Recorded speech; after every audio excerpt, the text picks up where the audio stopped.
प्रिय छात्रों, मातृभाषा क्लासेज में आप सभी का हार्दिक स्वागत है। आज हम लोग हिंदी काव्य में महादेवी वर्मा द्वारा रचित गीत संख्या 3 के अति महत्वपूर्ण अंश का अध्ययन करेंगे। आइए अध्ययन प्रारंभ करते हैं। पथ को न मलिन करता आना, पद चिन्ह न दे जाता जाना, सुधि मेरे आगम की जग में, सुख की सिहरन हो अंत खिली।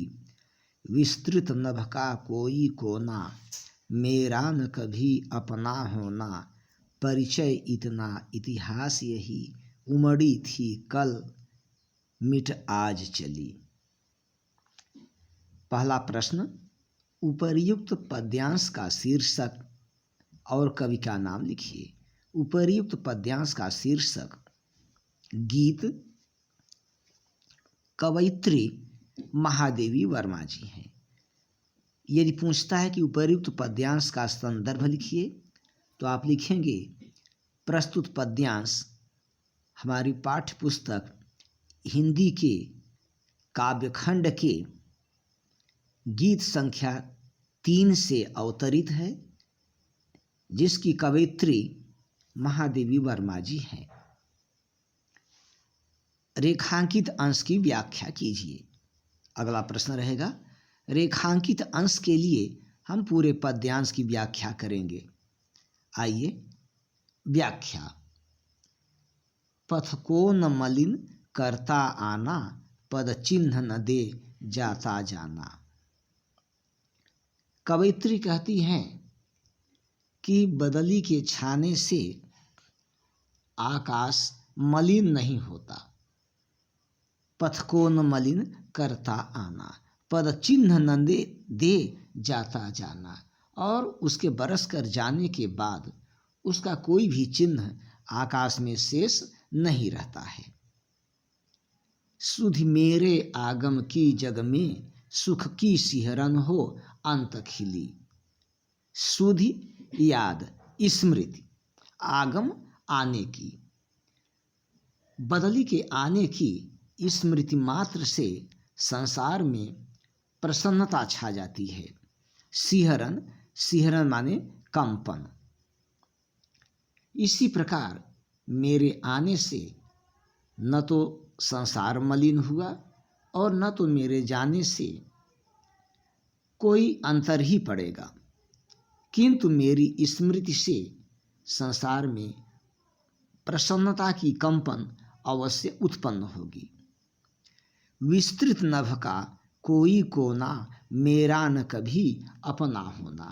महादेवी जी कहती हैं कि बदली आकाश में रहती है, किंतु दूर तक फैले हुए इस आकाश में कोई भी कोना उसका अपना नहीं होता।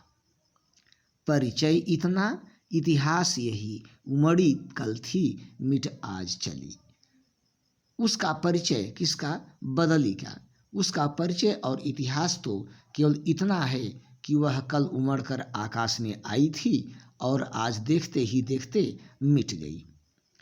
कवयित्री भी अपने विषय में यही कहती हैं कि इस विस्तृत संसार का कोई भी कोना अपना कोना नहीं है। मेरा परिचय और इतिहास यही है कि कल मैं इस संसार में आई थी और आज इस संसार को छोड़कर जा रही हूँ, आज इस संसार से विदा ले रही हूँ। एक बार व्याख्या पुनः देख लीजिए।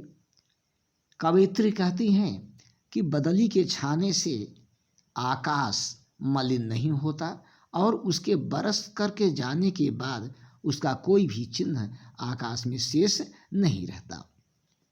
बदली के आने की स्मृति मात्र से संसार में प्रसन्नता छा जाती है।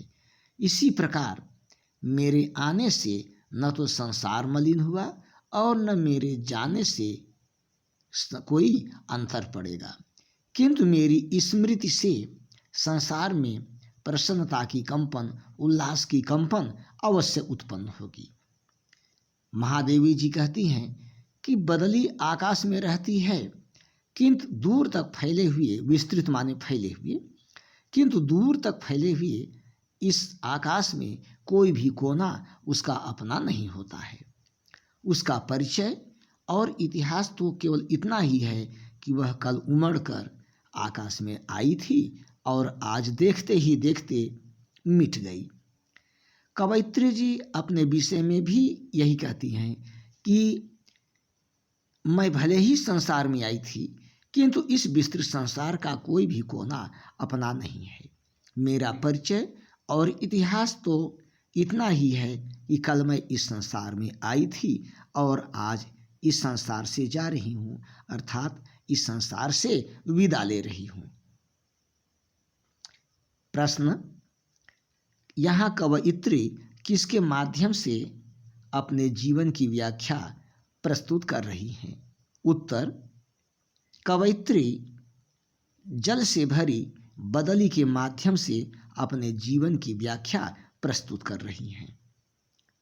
अगला प्रश्न, पद्यांश के अंत में कवयित्री ने अपना परिचय किस रूप में दिया है? पद्यांश के अंत में कवयित्री अपना परिचय देते हुए कहती हैं कि मेरा परिचय और इतिहास तो इतना ही है कि कल मैं इस संसार में आई थी और आज इस संसार से विदा ले रही हूँ। अगला प्रश्न, कवयित्री अपने जीवन की तुलना किस से करती हैं? कवयित्री अपने जीवन की तुलना बदली से करती हैं, क्योंकि बदली के समान ही उनका जीवन भी क्षणभंगुर है। अगला प्रश्न, उपर्युक्त पद्यांश में कौन सा अलंकार है? तो उपर्युक्त पद्यांश में मानवीकरण अलंकार है। प्रिय छात्रों, आप लोग वीडियो को ध्यानपूर्वक देखिएगा।